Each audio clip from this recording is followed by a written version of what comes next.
At 33,000 feet above Eastern Europe, everything inside Malaysia Airlines Flight MH17 appeared calm, controlled, and completely routine for a long intercontinental journey.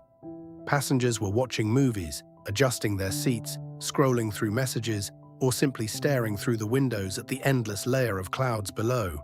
Flight attendants moved steadily through the aisle, serving drinks, offering blankets, and maintaining the quiet rhythm of a normal long-haul service.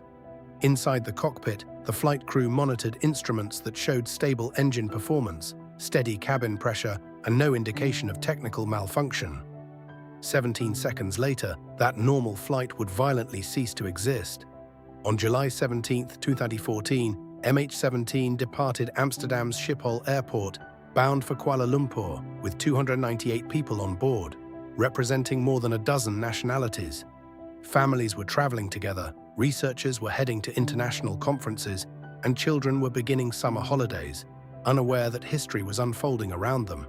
The aircraft was a Boeing 777-200ER, registration 9M-MRD, a wide-body jet widely regarded as one of the safest and most reliable commercial aircraft in operation. Captain Wan Amran commanded the flight, accompanied by First Officer Fariq Abdul Hamid, both trained professionals with experience on this established European-Asian route. Weather conditions across the Netherlands, Germany, and Poland were stable, with clear skies and no significant turbulence reported along the planned corridor. The aircraft climbed smoothly to its assigned cruising altitude of 33,000 feet, reaching a ground speed of approximately 900 kilometers per hour.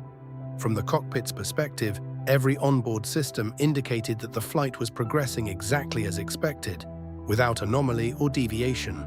But far below the cruising jet, eastern Ukraine was experiencing a very different reality. An armed conflict between Ukrainian government forces and separatist groups had intensified over the previous months, escalating into a volatile and heavily militarized zone. Several military aircraft had already been shot down in the region prior to July 17th, raising serious but fragmented concerns within the aviation community. Despite these developments, commercial airliners continued to transit the airspace at higher altitudes, which international authorities still considered safe for civilian operations. Restrictions had been placed on lower flight levels, but corridors above 32,000 feet remained officially open to international traffic.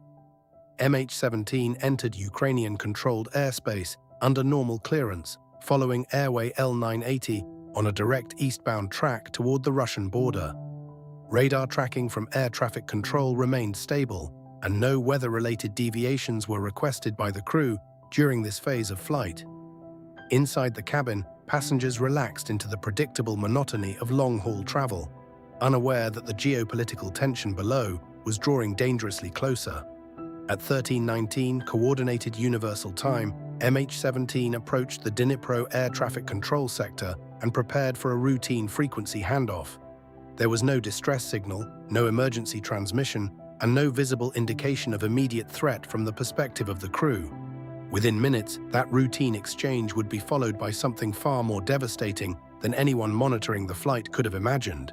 At 1300 UTC, MH17 was cruising steadily at 33,000 feet, maintaining constant speed and altitude as it crossed into the eastern sector of Ukrainian airspace.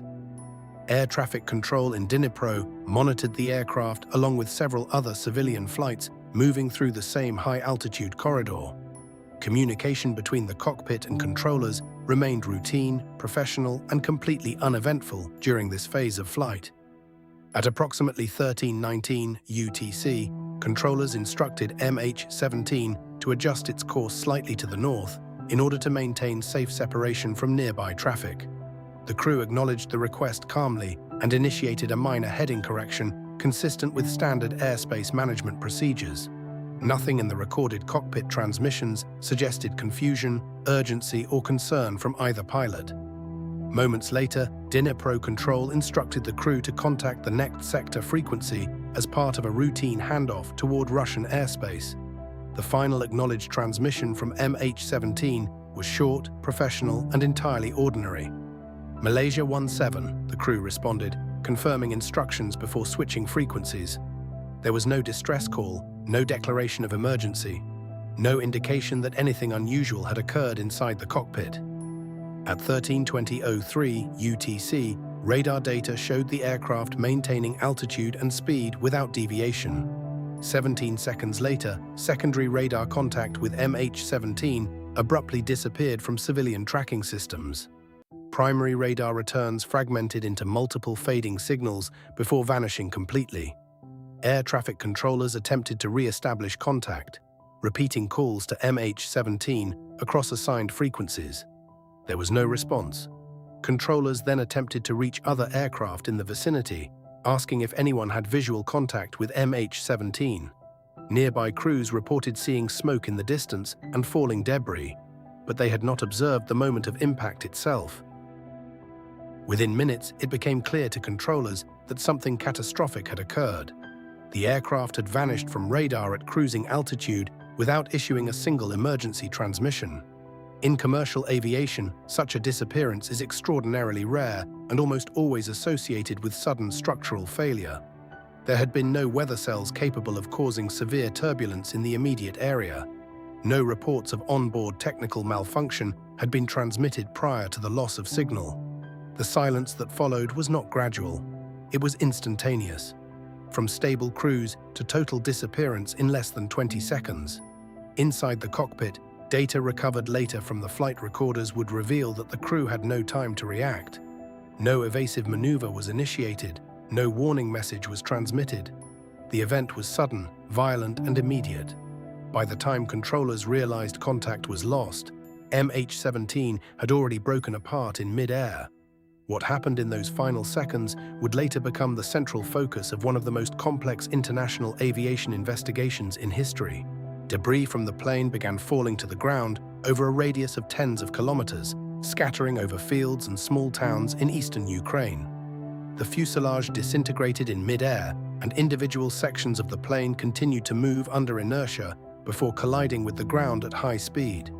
The cockpit was instantly destroyed, as later confirmed by damage analysis and flight data recorders. The bulk of the wreckage fell near the village of Hrabov, in an area controlled by pro-Russian armed forces. Local residents were the first to see falling fragments and thick black smoke rising from sunflower fields. Some eyewitnesses initially thought a military aircraft had been shot down, as similar incidents had occurred in the region before. However, the scale of the destruction quickly revealed that it was a large passenger airliner. Ukrainian rescue services received the first reports of the crash almost immediately after the radar blip disappeared. But access to the crash site proved difficult due to the ongoing armed conflict in the area. Meanwhile, international airlines began urgently revising their routes, avoiding the airspace over eastern Ukraine. In Amsterdam, passengers' relatives awaited the flight's arrival, unaware of the impending tragedy.